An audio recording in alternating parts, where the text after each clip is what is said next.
ज्यादा सीधे मत बनो, क्योंकि सीधे पेड़ सबसे पहले काटे जाते हैं। हमारी जिंदगी में एक अजीब सा नियम काम करता है। जितना अधिक आप कोमल और दयालु होते हैं, उतना ही अधिक लोग आपकी इस अच्छाई का फायदा उठाने की कोशिश करते हैं। क्या आपने कभी गौर किया है कि भावनात्मक रूप से कमजोर, नर्म दिल वाले और दूसरों की भलाई चाहने वाले इंसान ही अक्सर धोखा खाते हैं? तो क्या इसका मतलब यह है कि दयालु होना, दूसरों की सहायता करना या संवेदनशील होना कोई गलती है? क्या इसका मतलब यह है कि हमें कठोर बन जाना चाहिए और अपनी अच्छाई को छिपा लेना चाहिए? नहीं, ऐसा नहीं है।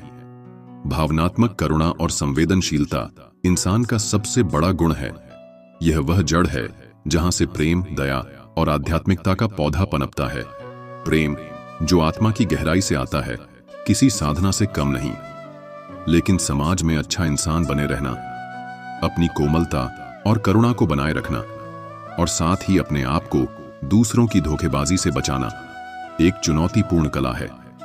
इस कहानी के माध्यम से आप जानेंगे कि कैसे आप अपनी अच्छाई को बचाए रख सकते हैं, कैसे भावनात्मक रूप से मजबूत बन सकते हैं और कैसे अपने दयालु स्वभाव को अपनी ताकत बना सकते हैं, कमजोरी नहीं। गांव के किनारे एक बड़ा आश्रम था जहां गुरुदेव आदित्य रहते थे।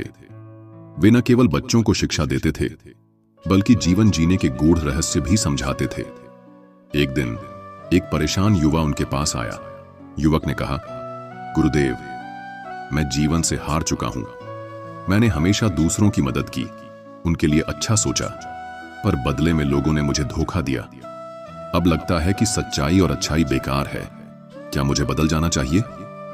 गुरुदेव मुस्कुराए और बोले, तुम्हारी समस्या का हल मेरे पास है, लेकिन पहले मैं तुम्हें एक कहानी सुनाना चाहता हूं। ध्यान से सुनो। बहुत समय पहले एक गांव में एक किसान रहता था। वह बेहद मेहनती और दयालु था।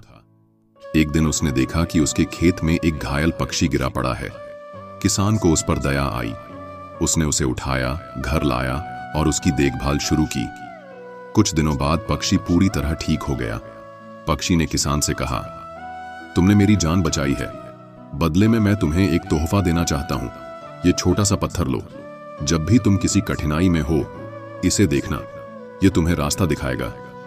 किसान ने मुस्कुराकर धन्यवाद दिया और पक्षी को उड़ जाने दिया। किसान का एक पड़ोसी था जो बहुत ही लालची और ईर्ष्यालु था। उसने किसान के पास वह पत्थर देखा और सोचा, यह पत्थर जरूर चमत्कारी होगा, मुझे इसे हासिल करना चाहिए। पड़ोसी ने किसान से पत्थर मांगने की कोशिश की, लेकिन किसान ने मना कर दिया। उसने कहा, यह सिर्फ एक साधारण पत्थर है जो मुझे मेरी सच्चाई और मेहनत की याद दिलाता है। यह तुम्हारे काम का नहीं है। लेकिन पड़ोसी ने धोखे से वह पत्थर चुरा लिया। जैसे ही उसने पत्थर को अपने हाथ में पकड़ा, पत्थर तपने लगा और उसके हाथ जलने लगे। घबराकर उसने पत्थर फेंक दिया। वह दौड़कर किसान के पास आया और बोला, मुझे माफ कर दो, मैंने तुम्हारा पत्थर चुरा लिया था, लेकिन यह मेरे लिए अभिशाप बन गया।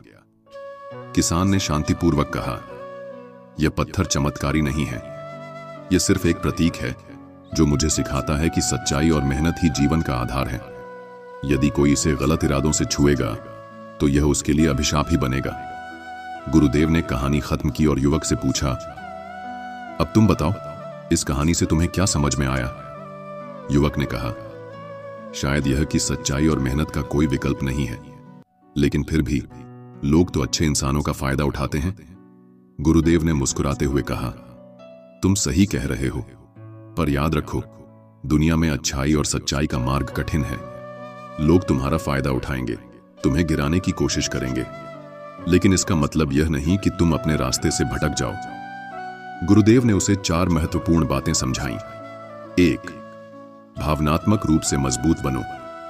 धोखा उन्हें ही मिलता है जो भावनात्मक रूप से कमजोर होते हैं।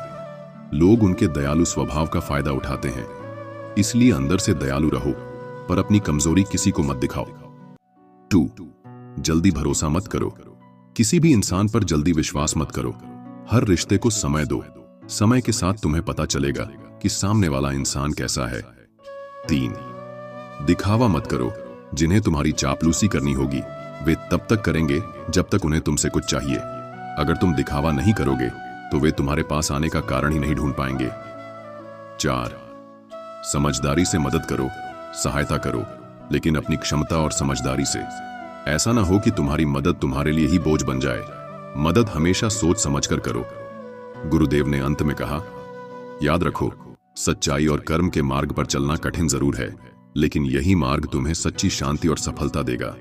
धोखा खाने से मत डरो, हर अनुभव तुम्हें मजबूत बनाएगा। बस अपने कर्म करो, फल की चिंता मत करो। युवक ने गुरुदेव को प्रणाम किया और एक नई ऊर्जा के साथ अपने जीवन की ओर लौट गया। जीवन में कठिनाइयां आएंगी, लेकिन सच्चाई और मेहनत का रास्ता कभी मत छोड़ो। यह कठिन जरूर है, लेकिन यही तुम्हें सच्ची शांति और सफलता की ओर ले जाएगा।